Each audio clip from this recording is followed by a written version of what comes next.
વિદ્યાર્થી મિત્રો, આપણે જે વાત કરતા હતા કે સપુષ્પી વનસ્પતિમાં લિંગી પ્રજનન, આજે પોઈન્ટની અંદર આપણે જે વાત કરશું એ પશ્વફલન ઘટનાની વાત કરશું. પશ્વફલન એટલે ગત લેક્ચરની અંદર આપણે બેવડું ફલન જોયું હતું. હવે આજે બેવડું ફલન થતું હતું એમની અંદર 2 વાર ફલન થતું હતું. તો બેવડા ફલનના લીધે એક તો ભ્રૂણપોષ બનતો હતો. ભ્રૂણપોષ હતો એ 3n હતો, જ્યારે જે ભ્રૂણ બનતો હતો એ 2n હતો. તો ભ્રૂણ કઈ રીતના બનતો હતો એમની વાત કરીએ તો અહીંયા આપણે વાત કરી હતી એ પ્રમાણે કે જે 2 કોષો મતલબ 2 જન્યુઓ હતા એ જન્યુઓ અહીંયા આવતા હતા. 2 માનો એક જે જન્યુ છે એ એક જન્યુ અહીંયા એટલે કે એ અંડકોષનું ફલન કરતો હતો. બીજો હતો એ વચ્ચેનો જે કોષ હતો જે ધ્રુવીય કોષ કેન્દ્ર ધરાવતા હતા એમની સાથે ફલન કરતો હતો. તો જે અંડક હતું એ અંડકનું બીજમાં રૂપાંતર થશે અને જે બીજાશય હતું એમની અંદરથી ફળનું રૂપાંતર થશે. તો અથવા તો અંડાશયમાંથી ફળમાં. તો આ બધી ઘટના એટલે પહેલા તો આપણે એ ભણવું પડે કે ભ્રૂણ પોષ કઈ રીતના બને છે. તો ભ્રૂણપોષ મેં તમને વાત કરી કે જે ધ્રુવીય કોષ કેન્દ્રો હતા એ ધ્રુવીય કોષ કેન્દ્રો સાથે જે નરજન્યુ હતો એમને જોડાતો હતો એટલે 2n કોષ plus 1n is equal to 3n. જ્યારે ભ્રૂણની વાત હતી એ ભ્રૂણ વાત છે એ ભ્રૂણ કઈ રીતના બને છે તો કે ભ્રૂણ એ નરજન્યુ અને અંડકોષ એટલે 1n plus 1n is equal to 2n બનતું હતું. તો આ ભ્રૂણમાંથી આગળ કઈ રીતના ક્રિયાવિધિ થાય છે અને અહીંયા જે હતું એમને આપણે ભ્રૂણપોષ જે 3n હતો અને અહીંયા આ જે બનતો હતો એમની સાથે જન્યુ જોડાઈ ગયું છે, અહીંયા પણ જન્યુ જોડાઈ ગયું છે. તો આવી રીતના જે ક્રિયા વધતી હતી આને આપણે ડબલ ફર્ટિલાઇઝેશન અથવા તો બેવડા ફલન તરીકે ઓળખીએ છીએ, જે ક્રુસિફેરી કુળ એટલે કે એડા છે અથવા તો રાઈની અંદર પણ આપણે કહી શકીએ. તો રાઈની અંદર આ સ્પષ્ટ આવું જોવા મળે છે. અને અહીંયા આપણે જે વાત કરી હતી એ બીજાશયની અંડાશયની અથવા તો આખું જે સ્ત્રી કેસર હતી એમની ડિટેલમાં રચના આપેલી છે. તમે વ્યવસ્થિત થોડું ઓબ્ઝર્વ કરશો તો પણ આકૃતિ તમને સમજાઈ જશે. તો અહીંયા જે સ્પર્મ સેલ છે એ સ્પર્મ સેલ નથી, રિયલમાં મેલ ગેમેટ્સ કહી શકીએ છીએ.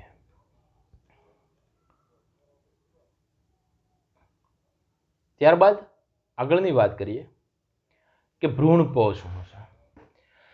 તો ભ્રૂણપોષ એ 3n જે બનતો હતો મતલબ જે આખો જે કોષ હતો એ કોષને આપણે પ્રાઇમરી એન્ડોસ્પર્મ સેલ તરીકે ઓળખતા હતા અને એમના જે કોષ કેન્દ્ર હતું જે 3n પ્રકારનું હતું જેને આપણે પ્રાઇમરી એન્ડોસ્પર્મ ન્યુક્લિયસ એટલે 2 શબ્દો તમને મેં ભણાવ્યા હતા, એક હતો પેન અને બીજું હતું પેક.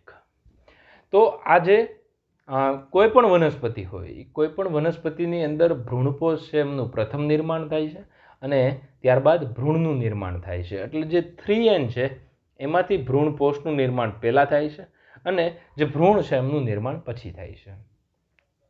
તો વિદ્યાર્થી મિત્રો આવું શા માટે થાય તો તમને એવો પ્રશ્ન થતો હોય છે કે આજે આ ત્રિકીય જે કોષ હતો એમાંથી ત્રિકીય આખો ભ્રૂણપોષ બને છે અને આ ભ્રૂણપોષની અંદર ખોરાક એકદમ વધારે પ્રમાણમાં આવેલો હોય છે અને આ ખોરાક છે એ જ્યારે ભ્રૂણનું નિર્માણ થશે એ ભ્રૂણને ખોરાક ભ્રૂણપોષ પાડશે.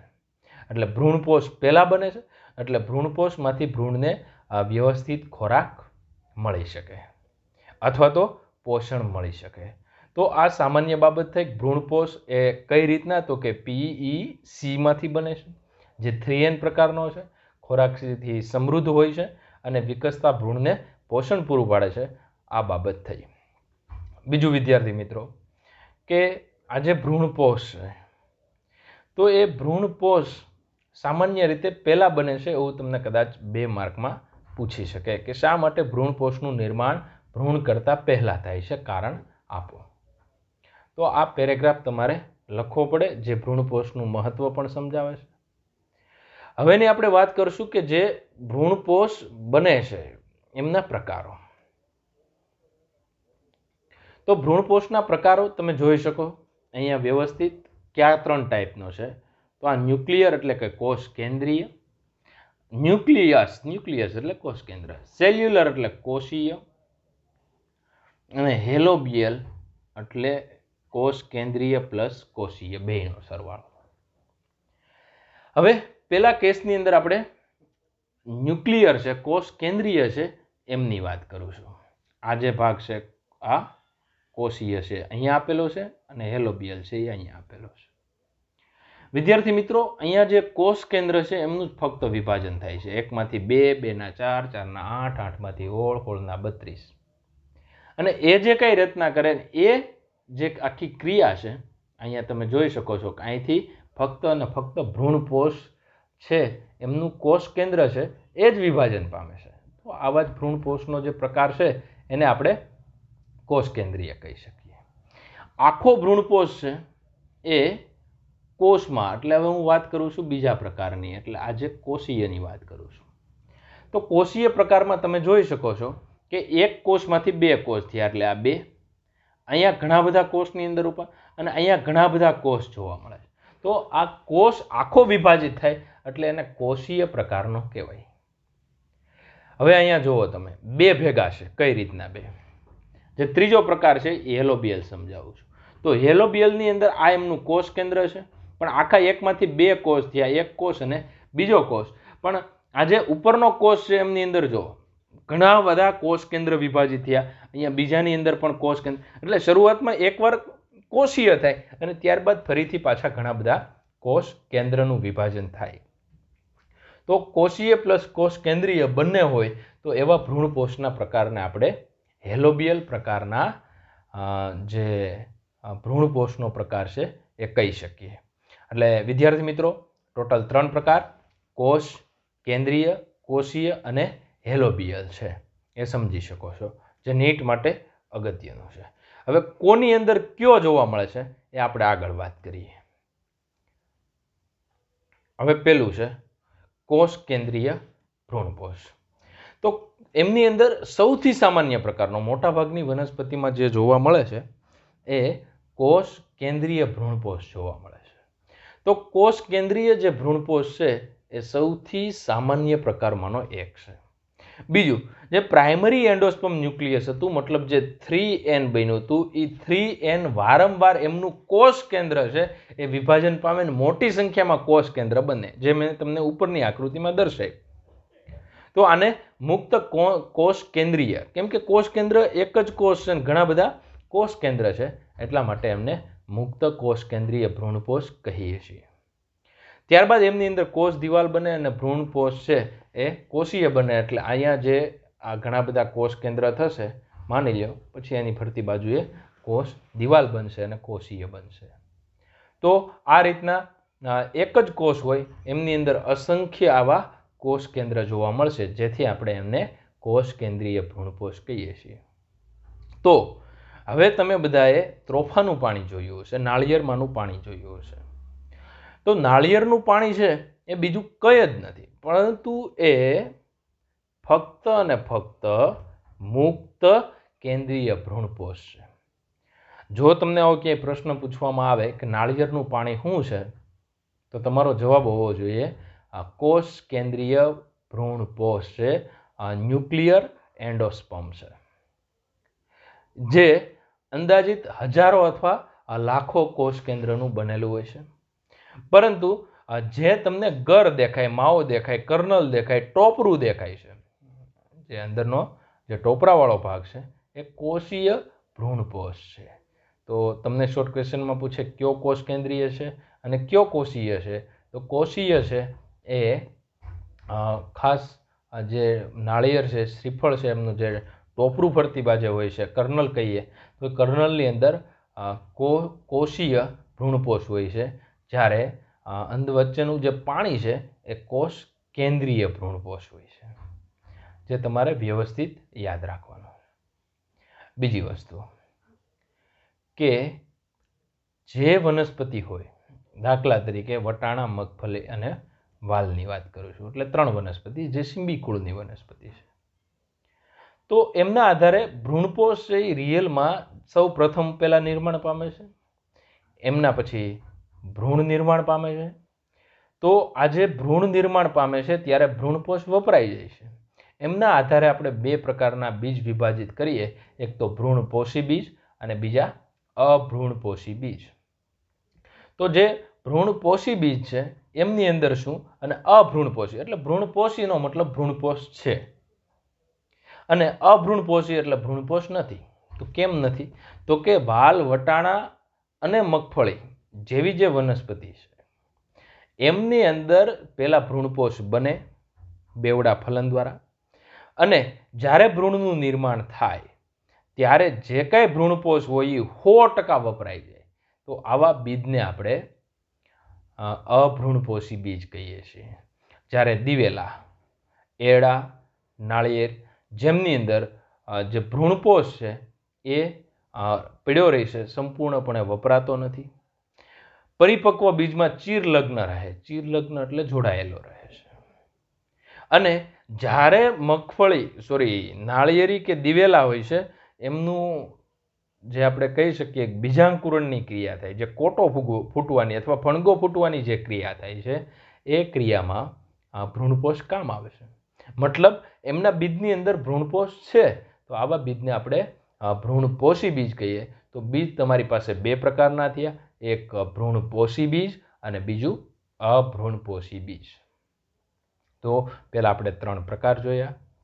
કઈ રીતના પહેલાં અનુકૂલન જોયું, ત્યારબાદ ભ્રૂણપોષના ઉદાહરણ જોયા. ભ્રૂણપોષના ઉદાહરણની અંદર નાળિયેર લઈ લેવાના, એને એક અંદરનો ભાગ અને વચ્ચેનું જે પ્રવાહી છે, ગર પ્રદેશ અને પ્રવાહી, એમ 2 ભાગ પાડી દેવાના. ત્યારબાદ ભ્રૂણપોષી બીજની વાત કરવાની અને અભ્રૂણપોષી બીજ છે એમની વાત કરવાની. વિદ્યાર્થી મિત્રો, આવું એટલું છે તમારે ભ્રૂણપોષની અંદર લખવાનું રહેશે. હવે હું તમને જે વાત કરું છું એ ભ્રૂણની વાત કરું છું. જે પહેલો પોઈન્ટ છે એ ભ્રૂણપોષ સમજાઈ ગયો. ભ્રૂણપોષ જે સમજાઈ જાય છે એમના પછી ભ્રૂણની વાત કરવાની છે.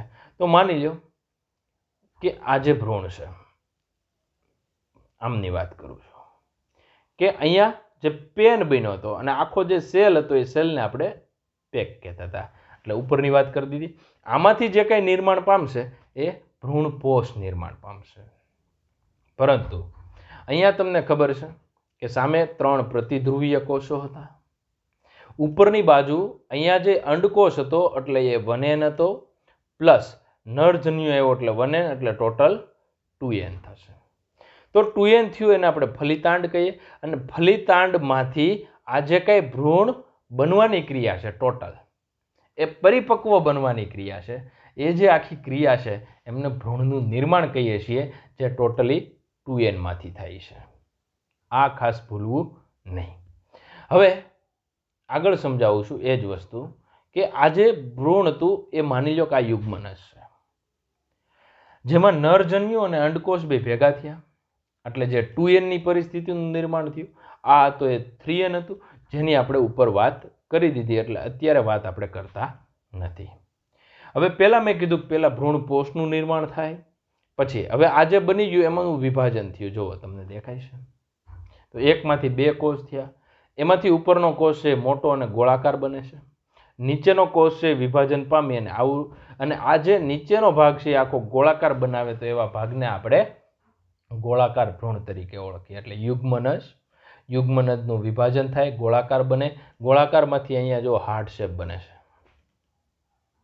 તો એમને આપણે હૃદયાકાર ભ્રૂણ કહીએ છીએ.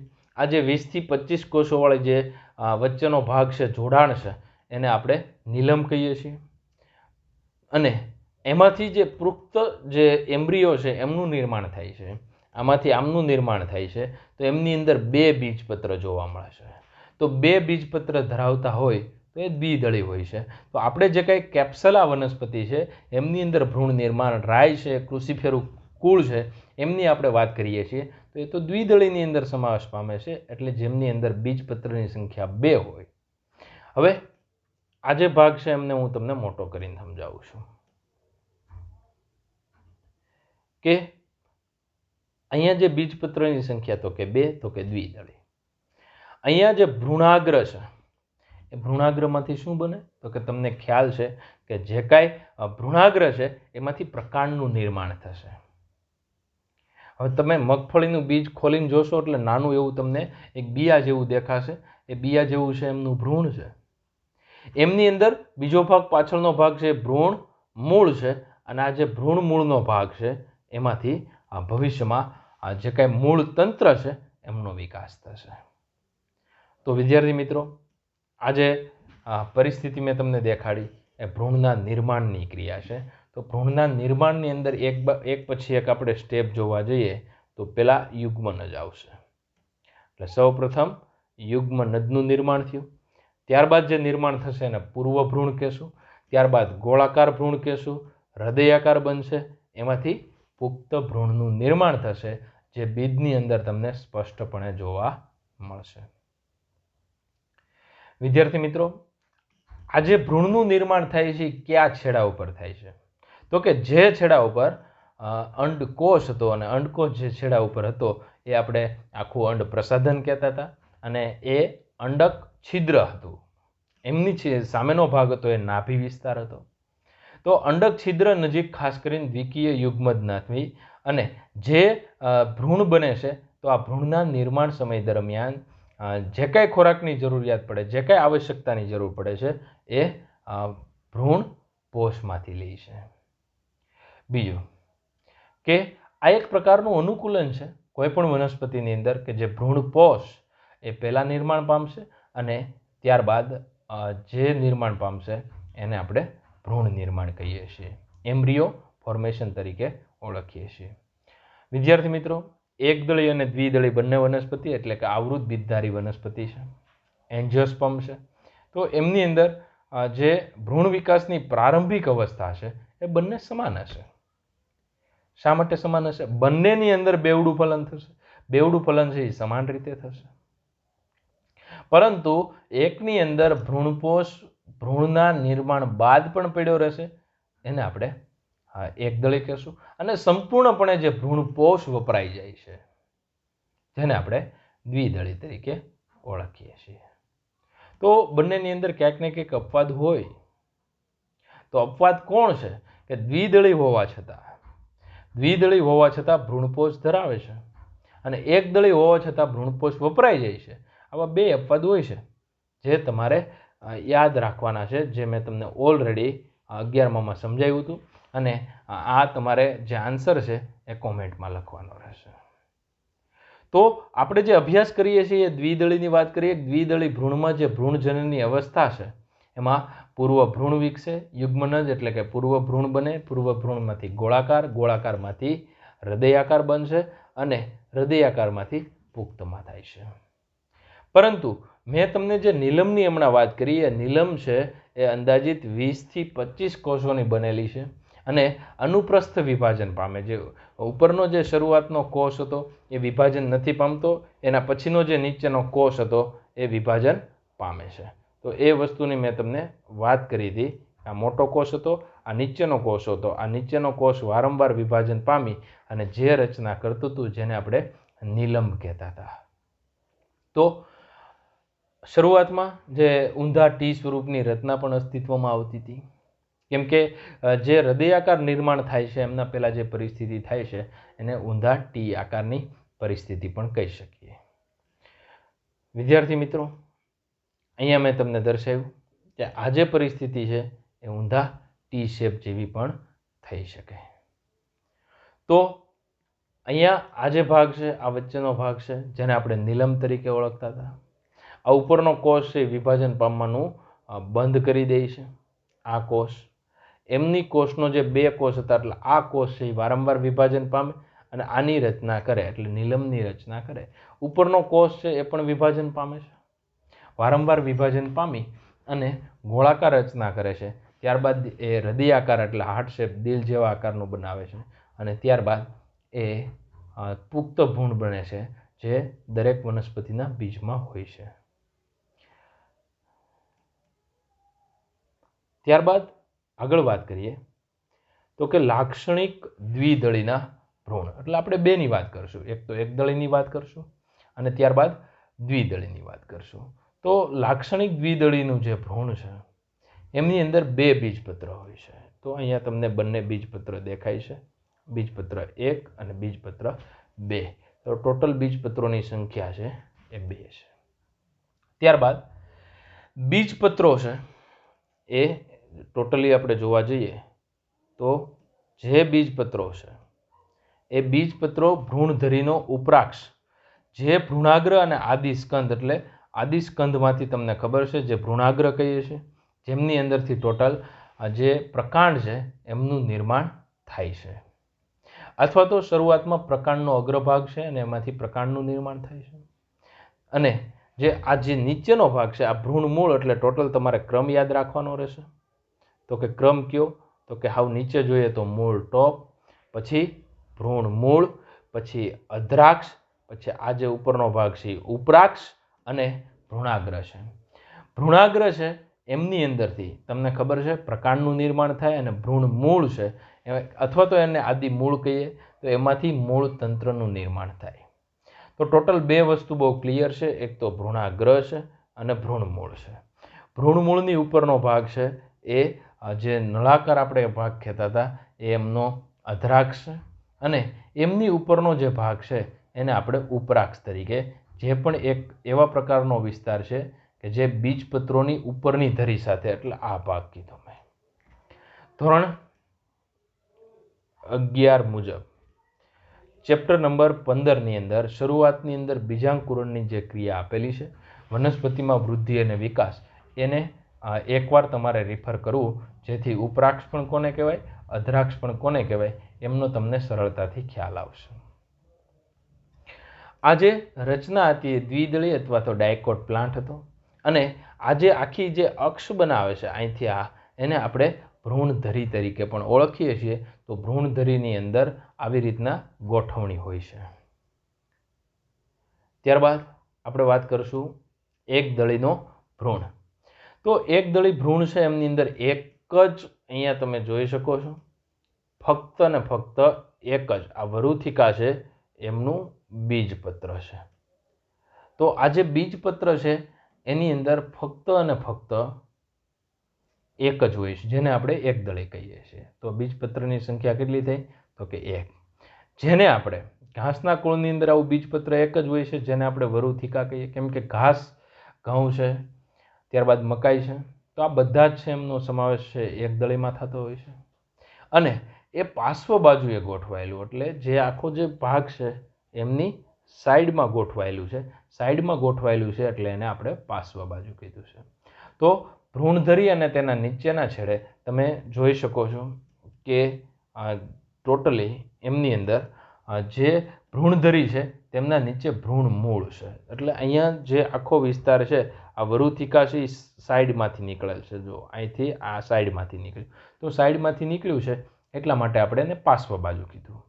હવે આખી જે અક્ષ છે અહીંથી અહીંયા સુધીની અક્ષ, તો એ અક્ષને આપણે ભ્રૂણધરી કહેશું. તો ભ્રૂણધરીનો એક ક્રમ આપણે જોઈએ. તો ભ્રૂણધરીની અંદર તમે જુઓ તો ઉપરનો ભાગ છે એ ભ્રૂણાગ્ર ચોલ છે, અને એમની નીચે પ્રરોહાગ્ર છે. તો આ પ્રરોહાગ્ર થયું અને આ ભ્રૂણમૂળ થયું. તો પ્રરોહાગ્ર છે, પ્રરોહાગ્રની ઉપર રક્ષણ આપતું હોય એવું ભ્રૂણાગ્ર ચોલ છે, અને ભ્રૂણમૂળ છે એમની આગળ રચના આપતું હોય એવું ભ્રૂણમૂળ ચોલ છે. આ 2 વસ્તુ એકદળીની અંદર વધારે જોવા મળે. એટલે એકદળી અને દ્વિદળીનો બેનો મારે તફાવત કરવો હોય તો તફાવત કરી શકાય. એકમાં એક બીજપત્ર, બીજામાં 2. અક્ષધરીની અંદર વાત કરવામાં આવે તો ભ્રૂણમૂળ છે એના આગળના ભાગે ભ્રૂણમૂળ ચોલ છે, અને ભ્રૂણાગ્ર છે એની આગળના બાજુએ ભ્રૂણાગ્ર ચોલ છે, કેમ કે પ્રરોહાગ્રને આપણે ભ્રૂણાગ્ર તરીકે ઓળખીએ છીએ. તો વિદ્યાર્થી મિત્રો, વરુથિકાનો જે ઉપરનો ભાગ છે, અહીંયા જે વરુથિકા દેખાય છે, આ જે વરુથિકાનો ઉપરનો ભાગ છે અને આની વચ્ચેનો ભાગ થયો આ ભાગ, તો એ ભાગને આપણે ઉપરાક્ષ કહેશું, અને આ જે વચ્ચેનો અહીંથી અહીંયા સુધીનો જે ભાગ થયો એટલો ભાગ, તો એને આપણે અધ્રાક્ષ કહેશું. તો આખો ક્રમ બહુ સ્પષ્ટ થયો. તો પહેલો ક્રમ તો કે ભ્રૂણાગ્ર ચોલ, પછી પ્રરોહાગ્ર, એની સાઈડમાંથી નીકળેલું વરુથિકા, એમના પછી વાત કરીએ તો અહીંયા ઉપરનો ભાગ વચ્ચે રહી જશે ઉપરાક્ષ, ઉપરાક્ષ પછી અધ્રાક્ષ, અધ્રાક્ષ પછી ભ્રૂણમૂળ, ભ્રૂણમૂળ પછી ભ્રૂણમૂળ ચોલ, કેમ કે મૂળ ટોપ જે છે અગ્રભાગે જ હોય છે. તો આવી રીતના આ વનસ્પતિની અંદર ગોઠવાયેલું હોય છે. અને આમાં પણ એ જ યાદ રાખવાનું છે કે આ જે ભ્રૂણાગ્ર ચોલ છે એ રક્ષણ આપતો ભાગ છે અને આ પર્ણપ્રદાય એટલે પર્ણજીવી રચના, ભ્રૂણાગ્ર ચોલ પર્ણજીવી રચના છે. બીજું વિદ્યાર્થી મિત્રો, આ જે એકદળી અને દ્વિદળી ભ્રૂણ છે એ પરીક્ષાની દ્રષ્ટિએ મહત્વ હોય એટલે કે આકૃતિ દોરી અને તૈયાર કરવાનું રહેશે. તો આ આકૃતિ તમારે હોમવર્કમાં પણ કરવાની રહેશે અને વિડીયો છે એ તમારે આખો જોવાનો રહેશે, તો જ વધારે ખ્યાલ આવશે, બાકી આવશે નહીં. બીજું કે હવે આપણે વાત કરીશું બીજ. તો બીજની વ્યાખ્યા આપણે કેવી હોય તો શું કહી શકીએ? તો કે બીજની વ્યાખ્યા શું કહી શકીએ? તો કે જે કાંઈ અંડક હતું એમના ફલન બાદ જે નિર્માણ થાય છે એને આપણે બીજ કહીએ છીએ. દાખલા તરીકે કેરીની અંદર એક અંડક હોય તો એક બીજ બનશે, અને જે પપૈયા હોય કે તરબૂચ હોય કે જેમની અંદર એક કરતાં વધારે બીજ હશે તો એમની અંદર એક કરતાં વધારે અંડકનું એક કરતાં વધારે બીજમાં રૂપાંતર થયું હશે. તો લિંગી પ્રજનન છે એમની અંતિમ નિપજ જોવા જઈએ તો એ બીજ છે. અને શોર્ટ ક્વેશ્ચનમાં તમને એવું કે પૂછે કે ફલિત અંડકનું વર્ણન કરો, તો ફલિત અંડક એટલે કે બીજ છે. અને બીજ છે હંમેશા ફળની અંદર જ જોવા મળે છે, કારણ કે બીજાશયનું રૂપાંતર ફળમાં થાય છે, અંડકનું બીજમાં થાય છે. તો જે કાંઈ બીજાશયની અંદર અંડક હતા એમનું રૂપાંતર જે કાંઈ આપણે બીજ કહીએ છીએ ફળમાં એમાં થાય છે. તો લાક્ષણિક બીજ હોય, કોઈ પણ લાક્ષણિક બીજ હોય તો બીજની ફરતેનું જે કાંઈ આવરણ હતું, હવે તમે યાદ કરી શકો કે શોર્ટ ક્વેશ્ચનની અંદર કેવું થોડુંક બુદ્ધિપૂર્વકનું પૂછી શકે. તો બુદ્ધિપૂર્વકનું વિદ્યાર્થી મિત્રો એવું પણ પૂછી શકે કે અંડકનું, મેં તમને જે પશ્વફલનની ઘટના છે એમની અંદર 4 બાબત કહું છું કે જે અંડક આવરણ હતા, જે આપણે અંડક આવરણની વાત કરતા હતા, અંડકનું બીજમાં રૂપાંતર થયું, બીજાશયનું ફળમાં થયું. અંડક આવરણ હતા એ અંડક આવરણનું રૂપાંતર બીજાવરણમાં થાય. જો એક હોય તો એકદળી, અને 2 આવા જો બીજાવરણ હોય તો એ દ્વિદળીમાં જોવા મળશે. બીજું, બીજપત્રનું નિર્માણ થશે, અથવા એક કરતાં વધારે હોય તો બીજપત્રો કહેશું, અને દ્વિદળી માટે બીજા વર્ણો શબ્દ લાગુ પડશે. પાછું દ્વિદળી માટે બીજપત્રો. અને ભ્રૂણધરી, જે ભ્રૂણધરીની અંદર આપણે કેટલા ભાગ જોઈએ તો કે ભ્રૂણાગ્ર ચોલ, પછી ભ્રૂણાગ્ર, પછી અધરાક્ષ, ઉપરાક્ષ, ભ્રૂણમૂળ અને એને રક્ષણ આપતું ભ્રૂણમૂળ ચોલ. તો આજે આખો ભાગ હતો એ ભાગને આપણે એકદળી માટે ભ્રૂણધરી કહી શકીએ. એવું જ રીતના મેં તમને સમજાવી એ દ્વિદળી માટેની ભ્રૂણધરી હતી. તો મુખ્ય ભ્રૂણની અંદર જે કાંઈ બીજપત્ર છે એ ભવિષ્યમાં મોટા થઈ ખોરાક સંગ્રહ કરે છે. અને આ સિંબી કુળની અંદર તમને ખબર છે તો મગફળી તમે લઈ લો તો એમના બીજપત્રો છે, વાલ છે એમના બીજપત્રો છે, તો એ માસલ બની અને મોટા ફૂલી જાય છે, જેને આપણે વાલના બંને દાણા કહીએ, અથવા તો 2 ફાડા કરીએ છીએ એ ભાગ છે. કોઈ પણ જે પુખ્ત બીજ હોય છે તો એના 2 ભાગ પાડીએ. તો કે કયા 2 ભાગ? અભ્રૂણપોષી અને ભ્રૂણપોષી. આ બંનેની વાર્તા મેં તમને આગળ વાત કરી દીધી છે. તો કે અભ્રૂણપોષી કોને કહેવાય? કે ભ્રૂણના વિકાસ દરમિયાન સંપૂર્ણ ભ્રૂણપોષ વપરાઈ જાય તો એને અભ્રૂણપોષી કહેવાય. કેમ કે ભ્રૂણપોષ છે નહીં તો આલ્બ્યુમિન યુક્ત પણ કહી શકો, આલ્બ્યુમિન મુક્ત પણ કહી શકો. અને જો ભ્રૂણપોષ હોય તો કે ભ્રૂણના વિકાસ દરમિયાન સંપૂર્ણ ભ્રૂણપોષ વપરાઈ જતો નથી. તો આવું ઉદાહરણમાં ઘઉં છે, મકાઈ છે, બરાબર છે. તો દિવેલા છે એ દિવેલા અપવાદમાં સમાવેશ થાય છે. શા માટે અપવાદ છે એ તમે અભ્યાસ કરજો.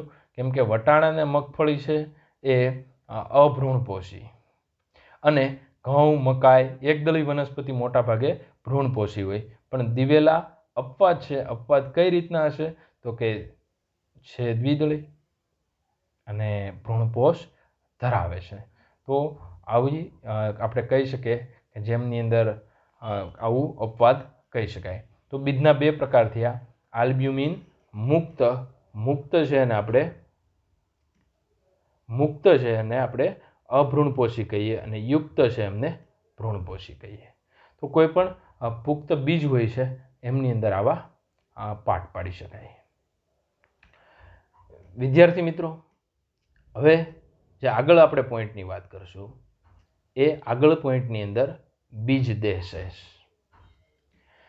તો કે બીજ દેહ શેષ એવો ભાગ છે કે કેટલાકની અંદર પ્રદેહ વિસ્તાર એમને જોડાઈ રહી. શોર્ટ ક્વેશ્ચન માટે આપણે જે ભણ્યા હતા, જે પ્રદેહનો વિસ્તાર હતો એ પ્રદેહનો વિસ્તાર છે એમને જોડાયેલો રહે અથવા તો ચીરલગ્ન રહે. પણ ક્યારે? તો કે જે બીજનું નિર્માણ થાય છે તો બીજના નિર્માણની અંદર જે પ્રદેહનો ભાગ છે એ પણ પોષણયુક્ત ભાગ હતો, તો એ રિયલમાં વપરાઈ જતો હોય છે. તો અમુક વનસ્પતિ એવી છે કે જેમની અંદર રહી છે. તો આવા જે સ્થાયી રહેલો જે પ્રદેહનો ભાગ છે આપણે એમને આ પેરિસ્પર્મ, અંગ્રેજી શબ્દ પણ યાદ રાખજો અને બીજ દેહ શેષ પણ યાદ રાખજો. તો આવું મરી અને બીટ છે એમની અંદર આવું જોવા મળતું હોય છે. તો વિદ્યાર્થી મિત્રો, બે ભાગ, એક તો બીજ દેહ શેષ આપણે કહીએ, ભ્રૂણપોષી અને અભ્રૂણપોષી. તો આ જે પુખ્ત બીજ છે એમની અંદર જોવા મળતા હોય છે. તો મરી અને જે બીટ છે એ બીટ અને મરીની અંદર જે પ્રદેહનો ભાગ છે તો એ પ્રદેહનો ભાગ છે એ એમને રહી છે, વપરાતો નથી, જેને આપણે બીજ દેહ શેષ તરીકે ઓળખીએ છીએ. બીજું કે આજે નીચે જે કંઈ તમને આકૃતિ આપેલી છે એ આ આકૃતિ છે એમાંથી કોઈકનો કોઈક તમે ક્યાંક અભ્યાસ કરી ચૂક્યા છો. તો કે આ જે ભાગ છે એ ભાગને તમે જે એમના બીજપત્ર હશે એટલે વટાણની મતલબ આકૃતિ છે. તો વટાણની આકૃતિ છે, વાલની આકૃતિ છે, એમાં તમે જોઈ શકો કે એક છિદ્ર જેવો ભાગ હતો જેને આપણે બીજ છિદ્ર કહેતા હતા. આ બીજ છિદ્ર એ જ ભાગ છે કે જે જગ્યાએ પરાગ નલિકા દાખલ થતી હતી. પણ પુખ્ત થયું એટલે જે અંડ છિદ્ર જે છેડો હતો એ હવે અંડ છિદ્રની જગ્યાએ આપણે બીજ છિદ્ર તરીકે ઓળખશું. જે નાનો એવો ડાઘ દેખાય છે વાલની અંદર અથવા તો કોઈ ચણા છે એમની અંદર આવું હોલ હોય છે, તો એ જે બીજાંડ છિદ્રવાળો જે ભાગ હતો એને હવે આપણે બીજમાં રૂપાંતર થઈ ગયું એટલા માટે બીજ છિદ્ર કહેશું. બીજું કે આ જે એરડા છે, આ જે ભાગ છે એ એરડા છે. એરડાની અંદર તમે જોઈ શકો કે આ જે નીચેનો ભાગ છે એ મૂળાગ્ર છે. આખી જે અક્ષ દેખાય છે એ જે વચ્ચેની ભ્રૂણધરી છે કહીએ. આમની અંદર જે આખું જે બીજપત્ર છે એકની સંખ્યામાં છે. જે બાજુમાં ભરેલો એ ભ્રૂણપોષ છે અને ફરતી બાજુ જે છે બીજા વરણ છે. અને આ જે પ્રરોહાગ્ર છે એમની ઉપરની બાજુની વર્ધમાન પેશી છે. તો આ તમારે જસ્ટ અભ્યાસ કરવાનો છે કે આ કોના કોના બીજ છે. આ જે બીજ છે મકાઈનું છે. મકાઈની અંદર પણ મેં તમને વાત કરી હતી કે મકાઈની અંદર આ ટોટલ જે આ એરિયો છે આખો ભ્રૂણધરીનો છે. ઉપર જે ભ્રૂણપોષ છે એની ફરતી બાજુનું જે ફલાવરણ છે અને જે એમની વચ્ચેનું જે સમિતાયા જે સ્તર આપણે કહેતા હતા, જે પ્રોટીનનું આવરણ હતું, એટલે અહીંયા જે આવરણ છે આ ફરતી બાજુનું આવરણ એને આપણે સમિતાયા સ્તર તરીકે ઓળખતા હતા. તો આ આકૃતિ છે એમને ડિટેલમાં આપણે 11મા ધોરણની અંદર પણ ભણી ગયા છીએ. તો 11મા ધોરણ મુજબ ખાસ તમે તૈયાર કરો તો વધારે તમને આઈડિયા આવશે, કેમ કે ઓલરેડી તમને ભણાવાઈ ગયું છે જે તમને એમની અંદર વધારે ખ્યાલ છે. અહીંયા પણ તમે એક ભ્રૂણધરી આખી અહીંયા તમે જોઈ શકો છો. આ ભ્રૂણધરી છે. નીચેનો ભાગ છે એ મૂળાગ્ર છે, ત્યારબાદ અધ્રાક્ષ છે, ત્યારબાદ તમે જોઈ શકો વર્ધમાન પેશી પણ સાઈડમાં આપેલી છે, પ્રરોહાગ્ર છે, ઉપરનું બીજપત્ર છે, બીજની ફરતે બીજા વરણ છે, નીચે ભ્રૂણપોષ ભરેલો છે. તો આ પણ ભ્રૂણપોષી, આ પણ એમનો જ પ્રકાર છે, આ પણ ભ્રૂણપોષી, અને આ એક બીજ એવું છે કે જે અભ્રૂણપોષી છે, જેમાં તમને ક્યાંય ભ્રૂણપોષ દેખાડ્યો નથી. આવું તમારા બીજ બધામાં અભ્યાસ કરવાનો રહેશે. ત્યારબાદ આગળ વાત કરીએ કે બીજની સુષુપ્તતા. તો કે બીજની સુષુપ્તતા શું? તો કે અંડક આવરણ છે. અંડક આવરણ એટલે જે અથવા તો અંડક આવરણ હતું એમનું બીજા વરણમાં રૂપાંતર થતું હતું. તો એ શોર્ટ ક્વેશ્ચન માટે યાદ રાખવાનું કે કોઈ પણ જે અંડક આવરણ છે એ સખત હોય તો ભવિષ્યમાં એમનું બીજા વરણ પણ સખત બને. અંડક છિદ્ર છે એ બીજા વરણમાં એક નાનું છિદ્ર જેને આપણે બીજ છિદ્ર કહેતા હતા. અને આ જે બીજ છિદ્ર છે એમાંથી બે વસ્તુ, એક તો ઓક્સિજન અને પાણીના પ્રવેશ માટે અનુકૂળ આપે છે. હવે જેમ જેમ બીજ છે એ પુખ્ત થતું જાય છે એમની અંદર પાણીનું પ્રમાણ છે એ ઘટતું જાય. એટલે તમને ખબર છે કદાચ લીલા મગ હોય તો એમાંથી સુકાઈ ગયેલા જે મગ છે તો અથવા તો કોઈ ચોળી લ્યો તો ચોળીની અંદર જે શુષ્ક લ્યો અને જેમને હજી તાજી છે, યુવાન છે, એવા બીજ તમે લ્યો, તો બંનેની અંદર પાણીની ટકાવારીનો ફેર હશે. કેમ કે બીજ જેમ પુખ્ત બનતું જશે એમ પાણીનું પ્રમાણ ઘટતું જશે અને વધુ શુષ્ક થાય. જ્યારે શુષ્ક થયા બાદ એમની અંદર પણ 10થી 15% જેટલું પાણી હોય છે. પાણીનું પ્રમાણ ઓછું છે એટલા માટે જે ચયાપચયની ક્રિયા છે એ ચયાપચયની ક્રિયા એકદમ ધીમી પડે છે. હવે ભ્રૂણ એકદમ નિષ્ક્રિય થઈ જાય અને એકદમ આરામની પરિસ્થિતિમાં જતું રહેશે, જેને આપણે સુષુપ્તતા તરીકે ઓળખીએ છીએ. ઘણીવાર તમે એમને જો અનુકૂળ પરિસ્થિતિ આપો, પૂરતો ભેજ આપો, સાનુકૂળ, એટલે મતલબ કહેવાનો મતલબ ચોમાસાની સિઝનની અંદર પૂરતો ભેજ હશે, સાનુકૂળ તાપમાન હશે, પાણી હશે, તો આ બધું જ વધી જશે. એટલા માટે જે એમની ભ્રૂણની જે ચયાપચયની ક્રિયા છે એકદમ વધી જશે અને વધશે તો જ જે બીજ છે એ ખાસ કરીને અંકુરણ પામશે, જે બીજની સુષુપ્ત અવસ્થા દૂર થઈ ગઈ. બીજી ભાષામાં સમજાવું તો કે જે કાંઈ બીજ છે એમની અંદર બીજની અંદર તમને ખાસ સમજાવવામાં આવે એવું કે જે કાંઈ બીજ છે એ બીજને ઘણીવાર વાવવામાં આવે, છતાં પણ 10-15 દિવસ તમે યોગ્ય પરિસ્થિતિ આપી છે, છતાં એ ઉગતું નથી, તો પણ એને આપણે સુષુપ્ત અવસ્થા તરીકે ઓળખીએ છીએ. તો અલગ અલગ જે વનસ્પતિ છે એમના, દાખલા તરીકે એરડા છે તો એની ફરતી બાજુનું આવરણ વધારે હોય છે, તો સુષુપ્ત અવસ્થા વધારે હોય છે. તો સુષુપ્ત અવસ્થા છે, ડોર્મન્સી છે, એમના માટે કયો અંતઃસ્ત્રાવ જવાબદાર છે, એ કોણ સુષુપ્ત અવસ્થા છે એમને દૂર કરે છે અને કોણ સુષુપ્ત અવસ્થા પ્રેરે છે, એ તમારે 2 અંતઃસ્ત્રાવોના નામ પણ કોમેન્ટમાં લખવાના છે. ત્યારબાદ અંડક છે, એની મેં તમને વાત કરી કે અંડકનું બીજમાં રૂપાંતર થાય, બીજાશયનું ફળમાં રૂપાંતર થાય, અને આ બંનેની ક્રિયા છે એક સાથે થાય છે.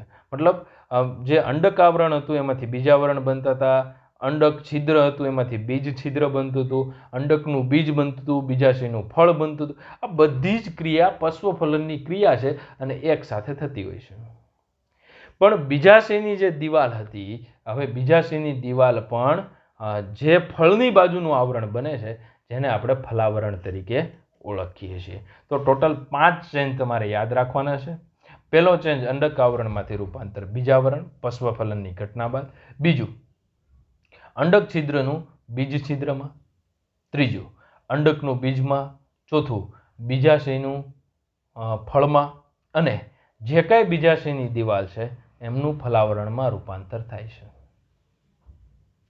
તો આ પોઈન્ટ એકદમ મહત્વનો રહેશે અને એ યાદ રાખવાનો રહેશે. બીજું, ફળ છે એ અલગ અલગ પ્રકારના હોય છે, દાખલા તરીકે શુષ્ક ફળ અને માસલ ફળ.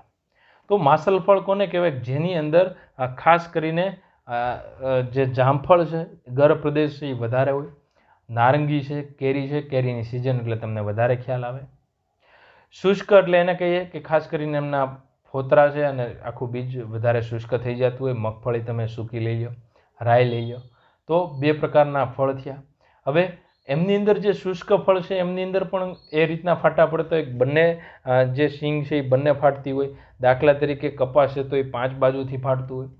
તો અલગ અલગ જે કઈ બાજુએ શટર મતલબ કઈ બાજુએ તૂટવાની જે સ્ફોટનની ક્રિયા થાય છે એમના આધારે પણ એમના પ્રકાર પાડવામાં આવે છે.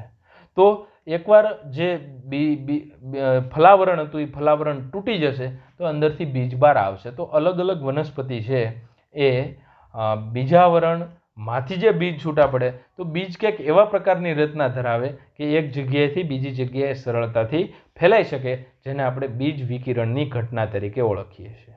તો બધી વનસ્પતિમાં જે વિકિરણની ઘટના હોય છે એ સમાન હોતી નથી.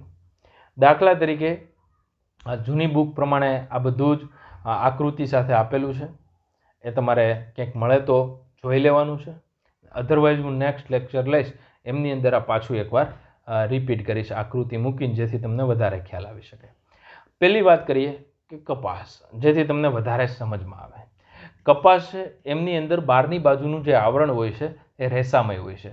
રેસામય હોવાના કારણે અંદરનું બીજ છે એક જગ્યાએથી બીજી જગ્યાએ ફેલાઈ શકે અને ત્યાં એ ઉગી શકે, જેને બીજ વિકિરણ કહેવાય. આંકડો છે એમની અંદર રોમમય ગુચ્છ હોય છે. અવળો ભાગ હોય ને ફરતી બાજુએ ઘણીવાર હવામાં ઉડતો ભાગ હોય છે, તો જેને આપણી અમરેલી પ્રમાણે જોવા જઈએ તો એમને ડોશીમાં ઉડતા હોય એવું કહેતા હોય બધા. તો આ જે આંકડો છે એ આંકડો છે એ રોમગૂંચ ધરાવે એટલે સરળતાથી ઉડી શકે. એમ વર્નોનિયા છે એની અંદર રોમમય વજ્ર જોવા મળે. ગાડરિયું છે તમે જોયું હશે કે ગાડરિયાની ફરતી બાજુએ નાના નાના સ્પાઇક હોય છે. ટોટલી આવો જે શેપ હોય અને ફરતી બાજુએ આવા ઘણા બધા કાંટા જેવી રચના હોય છે અને એ કોઈ સાથે જોડાઈ જાય, કોઈ પ્રાણી સાથે જોડાઈ જાય અને એક જગ્યાએથી બીજી જગ્યાએ જઈ અને એ વિકિરણ કરી શકે, બીજનો ફેલાવો કરી શકે. વીછુડો છે એમની અંદર આવી 2 ઊગ જેવી રચના હોય છે. આ 2 ઊગ જેવી રચના છે એ પણ કોઈ સાથે જોડાઈ શકે છે. તો આમની જે આકૃતિ તમે નેક્સ્ટ લેક્ચરમાં જોઈ શકશો.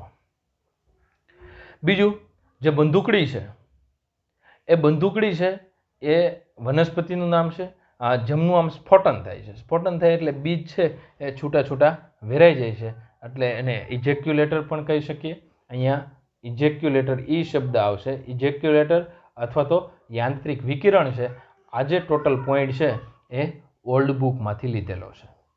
તો અલગ અલગ વનસ્પતિ તમારા એનસીઆરટી પ્રમાણે કદાચ તૈયાર ન થાય તો કોઈ પ્રોબ્લેમ નથી, પરંતુ તમારે જો નીટ માટેની તૈયારી કરતા હો તો આ પોઈન્ટ થોડો ધ્યાનમાં રાખવો આવશ્યક છે.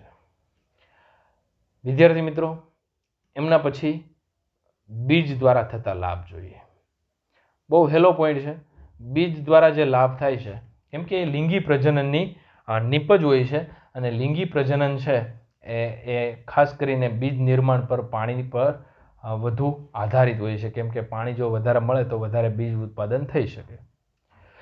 હવે કોઈ પણ બીજ છે એ બીજ તમને ખબર છે નવા વસવાટમાં વિકિરણ પામવા માટે વધુ સારું હોય છે અથવા તો અનુકૂળ દર્શાવે, જે ઉપરનું આખું લિસ્ટ બનાવ્યું.